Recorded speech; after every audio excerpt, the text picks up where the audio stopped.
Vous pensez manquer de discipline parce que vous n'arrivez pas à garder un rythme, à être régulier, à pouvoir prioriser efficacement. Vous commencez un projet, vous passez à un autre, vous vous lassez vite, vous n'allez pas au bout. Je vais vous rassurer. Ici, je vais expliquer justement pourquoi vous n'avez pas un problème de discipline et comment, selon votre profil, enfin retrouver cet élan. Ne plus procrastiner, ne plus lutter contre vous-même pour forcer à vous mettre à l'action et comment enfin réussir à progresser sur ce qui compte pour vous, sur vos priorités et pour avancer de façon beaucoup plus régulière. Oui, parce qu'en fait, là, je vais vous montrer et vous dévoiler que le problème, c'est pas la discipline.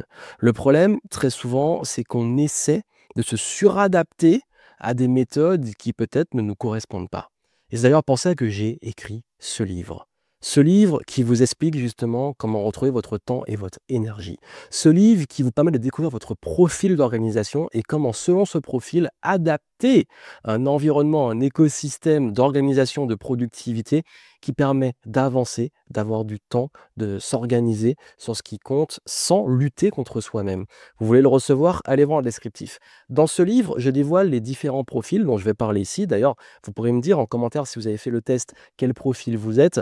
Et en fait, je vais vous expliquer ici comment réussir à passer à l'action, vous motiver, vous discipliner et surtout quand, comment réussir à passer à l'action et se mettre au travail selon votre profil. Et c'est un vrai sujet. Très souvent, les gens me demandent, ben voilà, j'ai du mal à m'y mettre, j'ai du mal parfois à avancer, à progresser, toujours en lutte. Comment je fais?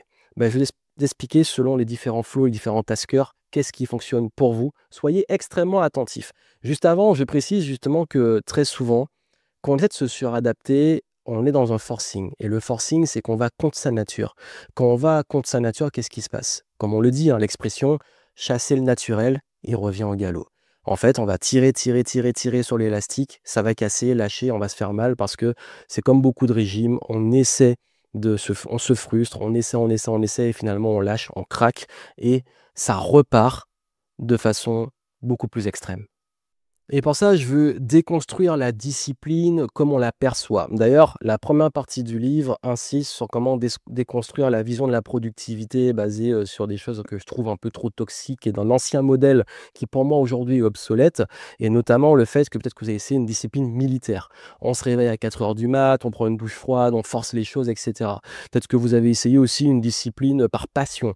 Je suis mes passions, je suis ma flamme. Le problème, c'est que ça part dans un sens, ça s'éteint et on n'arrive pas à tenir. Il y a souvent l'excitation du début, mais une fois qu'on l'a commencé et qu'on se lasse, on n'arrive plus à continuer, ce qui est pas forcément toujours viable.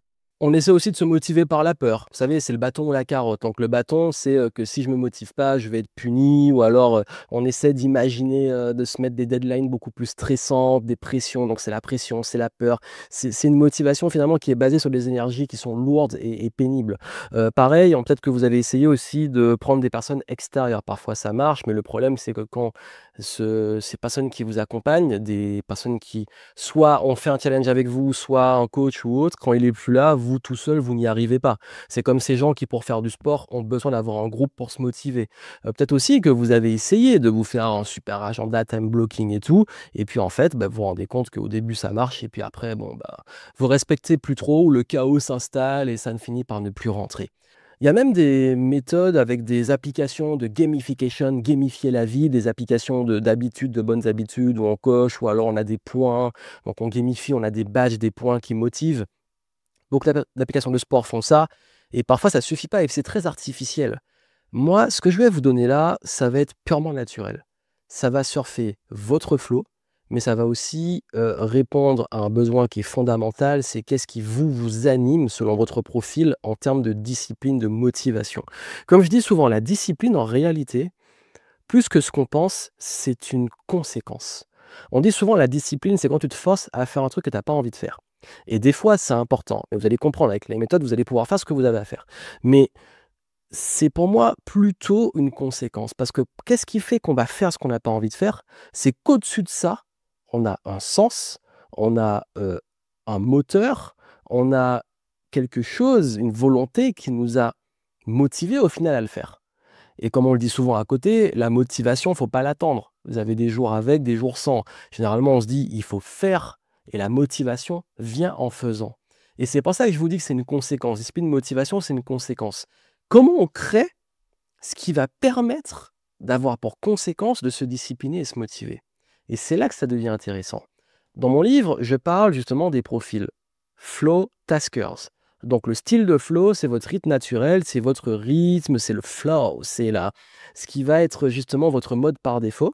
Et ça, c'est important pour avoir les bons cycles. Et tasker, là, ça va être vraiment votre mode opérationnel, passage à l'action, motivation. Et je vais expliquer justement, selon les flows et les tasking, qu'est-ce qui marche le mieux pour vous mettre en mouvement. Donc soyez attentifs, si vous connaissez déjà, je vous conseille de découvrir à travers le diagnostic et le livre votre profil. Mais même si vous ne le connaissez pas et que ça doit vous parler, là, je ne vais pas représenter les profils. J'ai fait dans les vidéos précédentes, j'ai fait dans le livre. Donc là, j'accélère. Donc si vous voulez découvrir les profils, allez voir soit les autres contenus, soit bah, forcément lisez le livre. Quoi qu'il arrive, c'est important pour tout ce que je partage parce que là, j'ai fait une série justement sur le livre. Donc c'est intéressant d'avoir les bases, on va dire. D'au moins connaître les profils. Donc déjà, voici justement selon votre flow, ce qui va vous mettre justement dans le flow, qui va vous mettre dans le rythme pour passer à l'action. Si vous avez un flow variable, je sais que c'est le plus difficile parce que le flow variable, c'est imprévisible. Donc, ce qui veut dire que vous devez, quand vous êtes dans une super énergie, surfer, la repérer et quand vous êtes en énergie basse, donner ce qu'il y a avec l'énergie basse. Mais encore une fois, dans les flows, c'est plus une question de planification, d'anticipation. Donc, dans le variable, je crois qu'il y a plus une notion d'agilité que d'anticipation. Sauf si vous arrivez à comprendre peut-être les patterns, les choses qui vous mettent dans ces états-là. Mais très souvent, ce sont les plus imprévisibles et généralement, c'est une capacité à être agile. Là, le flow, il est là, la motivation est là, faites-en un max de ce que vous pouvez pendant ce temps-là. Et quand vous êtes en down, ben, peut-être de ralentir, faire un peu en ralentissant, ou alors ben, justement récupérer. Pour les flows alternatifs, vous pouvez anticiper le haut et les bas. C'est la différence. Donc vous, quand vous êtes en haut, ben là, vous y allez en mode fire. Là, vous êtes motivé, vous faites les choses et c'est plus facile pour vous de surfer ce flow d'exécution. Et du coup, ben vous, je vous conseille d'anticiper, de planifier vos moments d'action principaux pendant les hauts et de planifier vos récupérations pendant les bas. Moi, c'est ce que je recommande à mes clients flow variable. Je leur dis, bon, écoute, quand tu es en haut, bah, justement, bah, c'est le moment pour faire les grosses exécutions, les gros projets, les trucs plus lourds qui demandent beaucoup d'énergie. Quand tu es en bas, tu feras les choses qui demandent moins d'énergie ou certaines paperasses ou autre chose. Ou alors, tu vas carrément te reposer. Et je conseille même de planifier aussi les pauses, les vacances et tout pendant ces bas-là. Pour mes amis flow périodiques, c'est moi, je suis un flow périodique. Et moi, ce qui m'aide, c'est vraiment, nous, on a besoin d'une deadline. Donc, ce qui nous motive, c'est de resserrer les deadlines, de mettre un peu de pression et aussi ben, de pouvoir avoir des périodes intenses. Donc, pour se mettre en mouvement, il faut plutôt anticiper et planifier des périodes très intenses, deadline serré, et ensuite planifier la récupération. Donc, généralement, c'est ce qui marche le mieux pour les périodiques. C'est vraiment ce côté sprint, récupération, sprint, récupération. Donc, prenez-le en compte et planifiez-le pour pouvoir vous mettre en mouvement dans ce flow. Pour mes amis qui sont flow intuitifs, alors là, je sais que vous dépendez énormément de l'inspiration et tout. Donc, pour vous mettre en mouvement, je pense qu'il faut découvrir ce qui vous crée l'inspiration, ce qui vous met en stimulation d'inspiration. Et ça, on peut le contrôler. J'ai fait une vidéo sur les flows, les taskers en plein potentiel et en bas potentiel, si vous voulez voir. De toute façon, en descriptif, je vous mets toute la série. Donc pour vous, vu que le moteur, c'est l'inspiration, et au côté intuition, justement, essayez de découvrir ce qui peut la stimuler. Ça peut être un environnement, des activités et tout, pour vous mettre dans ce flow-là. Donc plutôt que d'attendre que l'inspiration arrive, savoir qu'est-ce qui peut la déclencher, parce que vous, c'est un vrai challenge. S'il n'y a pas, il n'y a pas. Et puis dans les périodes où il n'y a vraiment pas, d'aller trouver ce qui vous ressource, ce que vous pouvez faire pour ne pas forcer les choses contre votre nature. Les flows continus, je pense que c'est les plus faciles. C'est que généralement, vu que c'est régulier, vous pouvez planifier de la régularité. Je demanderai juste pour vous de pas, sauf si vous arrivez à encaisser, euh, mettre plus d'intensité et plus récupérer comme les périodiques et vous pouvez le gérer parce que parfois ça peut demander d'accélérer mais vous généralement vous n'avez pas trop de problèmes, je vois très peu de problèmes dans ces flots-là à se mettre en mouvement. Donc vous généralement ça se passe plutôt bien sauf si vous avez une tendance à mal gérer l'imprévu ou les choses qui va dire balance les plans.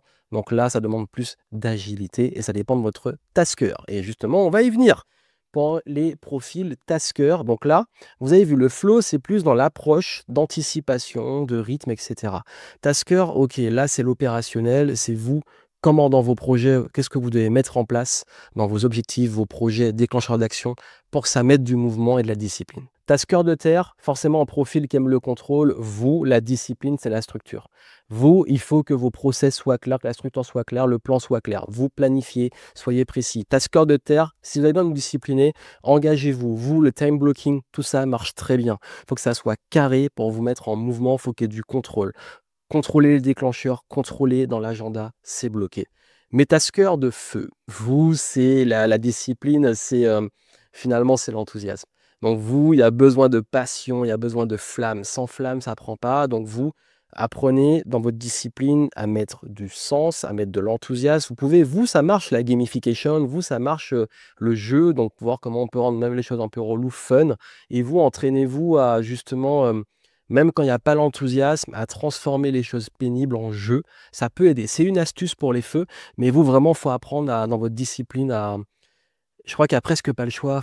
Chez beaucoup de personnes, mais surtout les feux, vous n'avez pas le choix que de faire des choses qui ont du sens. Il y en a d'autres, par exemple, les terres peuvent se forcer. On va dire, il y a d'autres profils qui peuvent se forcer, mais vous, c'est pas possible. Donc vraiment, il va falloir vraiment vous travailler sur le sens, sur le pourquoi, sur ce qui vous anime au fond de vous pour avoir cette flamme. Les taskeurs d'air. Vous, c'est la créativité. Votre discipline, c'est la créativité, c'est la liberté. Donc vous, pour vous mettre en mouvement, je pense qu'il faut beaucoup d'élan créatif, d'idées, de prendre des notes, de concevoir, de projeter. Il vous faut aussi plus de liberté, donc pas trop de contraintes. Donc c'est les plus durs à discipliner, les taskeurs d'air, parce que vous, c'est l'air. Hein, un coup, ça y va, un coup, il y a du vent, un coup, il n'y a pas de vent. C'est le trou d'air, comme on dit. Donc, je crois que là, ce qui marche, moi, avec les taskers d'air, c'est vraiment de mettre en place des process créatifs. De mettre en place par exemple, ça peut être du journaling, de l'écriture, des déclencheurs comme ça, et aussi d'avoir parfois des gens autour de vous, des engagements extérieurs, pour pouvoir un petit peu booster les choses. Donc pour la discipline, vous savoir un petit peu qu'est-ce qui peut donner le petit vent là qui va rentrer dans les voiles, et donc du coup, quel élan créatif on peut mettre. Créativité aussi sur des nouvelles façons de faire, parce que comme vous vous lassez beaucoup, les taskers d'air, parfois quand vous faites tout le temps la même chose, la routine, ça peut vous lasser. Donc voir soit changer d'activité, soit faire une activité mais de façon différente. Ça peut aider aussi. Les taskers, on va dire ensuite d'eau. Donc vous, généralement, c'est pas trop difficile parce que c'est l'équilibre. Il ne faut pas que ça soit trop rigide et pas trop libre. Donc vous, généralement, si vous voulez la discipline, il faut qu'il y ait de l'agilité, il faut qu'il y ait une phase un petit peu d'improvisation, il faut un petit peu vous laisser un peu de liberté, mais en même temps un peu de cadre. Donc généralement, les hauts, les techniques des autres fonctionnent assez bien parce que c'est vraiment le profil le plus équilibré. Les hauts, que ça soit technique de terre ou technique d'air ou technique de métal, vous, ça va marcher. Donc moi, ce que je vous recommande vraiment, hein, c'est de prendre ce qui résonne pour vous. Et les hauts, c'est vraiment les plus cas par cas dans ce que je remarque parce que c'est très difficile de trouver, ça dépend des personnalités. Taskeur de métal, c'est mon profil. Donc là, c'est optimisation et tout. Là, il n'y a pas de secret et la discipline marche que quand on réduit les frictions. Là, il faut vraiment réduire, il faut que ça soit efficace. Par exemple, si vous voulez vous discipliner, par exemple, typiquement, là, je fais un tournage. Moi, en tant que taskeur de métal, j'ai tout préparé à l'avance et tout pour pas me dire, là, si j'ai la flemme de faire la vidéo, faut que je mette tout le matos, tout ça, etc. Si je veux aller faire du sport, je me prépare le lendemain mes affaires pour que je puisse y aller directement. En fait, vous, c'est optimiser au maximum la mise en mouvement, la mise en action. C'est ce qui marche le mieux pour les métals. Donc, et c'est aussi optimiser les process. Vous, quand il y a trop de friction, quand c'est trop pénible, ça ruine votre discipline. Et c'est ce que je dis souvent à mon environnement. Je dis, si tu mets trop de complexité autour de moi, ça va me saouler. Parce que moi, j'ai besoin de simplifier les choses. Donc voilà, les taskers de métal, paradoxalement, c'est ceux qui peuvent avoir le plus tendance à être paresseux, parce que eux, ils veulent, justement, c'est productivité par la paresse, ils veulent que ça soit efficace et optimal. Et enfin, Ether. Alors vous, c'est l'alignement sur la vision. Ether, ce sont les visionnaires. Donc vous, votre discipline, il faut qu'il y ait une vision. Donc vous, il faut passer beaucoup de temps à travailler sur la vision du futur. Parfois, vous faire des vision boards, vous faire des objectifs écrits en visuel, votre pourquoi, votre why, peut-être vous motiver avec des ancrages visuels. Les éthers, il y a besoin de cette vision. Vous avez besoin de sens, un peu comme le feu. Mais là où c'est beaucoup plus fort avec l'éther, c'est que sans sens profond, vous n'avancez pas. Sans vision, vous n'avancez pas. Et comme vous avez parfois aussi du mal à vous mettre en exécution pure, Vous, faut un sens supérieur et après, essayer de planifier au mieux dans le quotidien. Donc ça, c'est vraiment ce qui va faire la différence selon les profils. Vous avez vu, en fait, moi, je suis pas pour lutter contre soi-même. Je suis pour il y a des fois, il faut faire des choses qu'on n'a pas envie de faire. La discipline, c'est ça, mais c'est une conséquence. Avec les conseils que je donnais d'ailleurs dans le livre, là, j'essaie assez vite parce que forcément, tous les profils, déjà que c'est je trouve que c'est pas le plus fun à faire que de présenter différents profils, comme ça pour des conseils. Mais, dans le livre, selon votre profil, vous allez avoir des conseils plus poussés par rapport à ce que je viens de vous dire. Et ce que je veux vous transmettre, c'est que là, aujourd'hui, ça sert à rien, en fait, de vouloir vous mettre dans des méthodes comme ça. Vaut mieux comprendre votre profil et savoir quelle méthode s'adapte. De même que la lutte contre soi, ça tient jamais. Même les gens qu'on dit les plus disciplinés, ils ont appris à se connaître, à savoir ce qui, eux, va les mettre en mouvement. Je prends mon exemple, parce que c'est celui que je connais le mieux. Dans mon exemple, moi, je sais qu'en tant que flow périodique, taskeur de métal, moi, je vais avoir des périodes très intenses de sprint, gros entraînements sportifs, plus actifs, business, etc., où je vais être on fire. Et après, je vais avoir des périodes vraiment de récupération plutôt courtes, parce que moi, j'en ai marre quand je reste sans rien faire trop longtemps, mais je vais récupérer très vite. D'ailleurs, mes semaines, c'est ça. J'ai des grosses semaines et je vais me prendre 1 ou 2 jours. Souvent, mon week-end, c'est plus le dimanche-lundi. Parce que moi, j'aime bien pouvoir faire des trucs aussi le lundi pendant que les choses sont ouvertes. Donc moi, généralement, dimanche, lundi, ce sont mes jours plus chill. Et le reste de la semaine, je suis on fire. Et c'est surtout le dimanche que je vais vraiment ralentir. Donc pareil, j'ai des périodes où je vais travailler à fond pendant 2, 3 semaines, mais vraiment extrêmement intense. Et la semaine qui suit va être plus cool. Et c'est vraiment comme ça. Donc du coup, ça me correspond. Et pareil, moi, j'ai besoin que les choses soient optimisées. Moi, la discipline, je l'ai, mais s'il y a trop de friction, j'aurai la flemme. Donc, moi, j'optimise au maximum mon environnement, les choses, pour que ça rende les choses faciles à mettre en place et éviter trop de friction. Ça, c'est mon fonctionnement. Après, je sais que je travaille aussi avec quelqu'un qui a un profil éther et qui est flow, je me rappelle bien, éther, flow, alternatif. C'est pas j'ai pensé à la variable, non, elle est alternative, donc tasker, ether, flow alternatif, donc très, cycle régulier, mais ether vision. Donc avec cette cliente, ce qu'on a mis en place, c'est qu'on a vraiment travaillé énormément sur sa vision, son pourquoi, le sens. Ensuite, on a mis en place les actions et puis en plus, on a mis un rythme où elle peut travailler, récupérer, travailler, récupérer. Même dans les journées, c'est très comme ça. C'est très, gros pic de deep work, travail intensif, ensuite grosse récupération. On lui a trouvé un rythme comme ça dans les journées, dans les semaines, on a beaucoup observé, mis en place tout ça. Donc ça a beaucoup aidé. Mais encore une fois, chaque cas est particulier selon le combo Flow Tasker. Le livre explique les différents profils et leurs combinaisons. Si à un moment, même quand vous avez votre profil, dites-moi votre profil en commentaire, ça m'intéresse. Dites-moi votre profil en commentaire et justement vous, ce que vous avez peut-être mis en place selon votre profil qui marche pour vous, ou alors peut-être, si vous ne l'avez pas encore, bah, dites-moi ce que vous allez essayer. J'aimerais avoir vos retours parce que c'est intéressant aussi d'avoir des retours, des cas, etc. Et moi, ce que je voulais voir aussi avec vous, et pour finir, c'est pour la suite ça peut être intéressant. Parce que là, j'ai créé aussi, j'ai mon groupe depuis longtemps, mais j'ai aussi envie de récolter parce que là, j'ai officialisé le livre, les profils, tout ça à grande échelle. Et moi, j'ai envie de récolter aussi des feedbacks, des retours, des datas, des données donc sur vous, ce qui marche pour vous et qui ne marche pas. Donc sur le groupe, je vais ouvrir différentes discussions. Donc vous avez aussi les infos dans le groupe et on va pouvoir discuter. Je serais curieux parce que je mettrai aussi ces différents, contenus sur le groupe pour voir avec vous, selon le profil que vous avez, qu'est-ce que vous avez essayé qui marche pas du tout et qu'est-ce que vous avez essayé qui marche. Même si j'étudie depuis longtemps, j'ai aussi envie d'avoir des nouveaux retours avec les prises de conscience que vous avez. Donc plus on aura des infos, plus on pourra enrichir ça et plus je pourrai aussi dans le temps améliorer et affiner ces profils, même s'ils sont quand même basés sur de très longues années d'expérience. Mais moi, je suis toujours là pour apprendre, pour découvrir et puis aussi je vais chercher à développer les compatibilités des profils. Donc je trouve ça super intéressant, donc dites-moi vos retours en commentaire et puis, maintenant, vous savez comment enfin comprendre, comment surfer votre flow et arrêter de lutter contre vous-même pour enfin réussir à trouver la discipline qui vous fait avancer sur ce qui compte. Donc n'oubliez pas, abonnez-vous, si c'est pas encore fait. Si vous écoutez en podcast, faites-moi les petites étoiles, c'est précieux, c'est important et puis parce que je publie aussi en podcast et puis suivez-moi sur les réseaux pour pas mal d'informations. Je vous souhaite énormément de succès et je vous dis à très bientôt.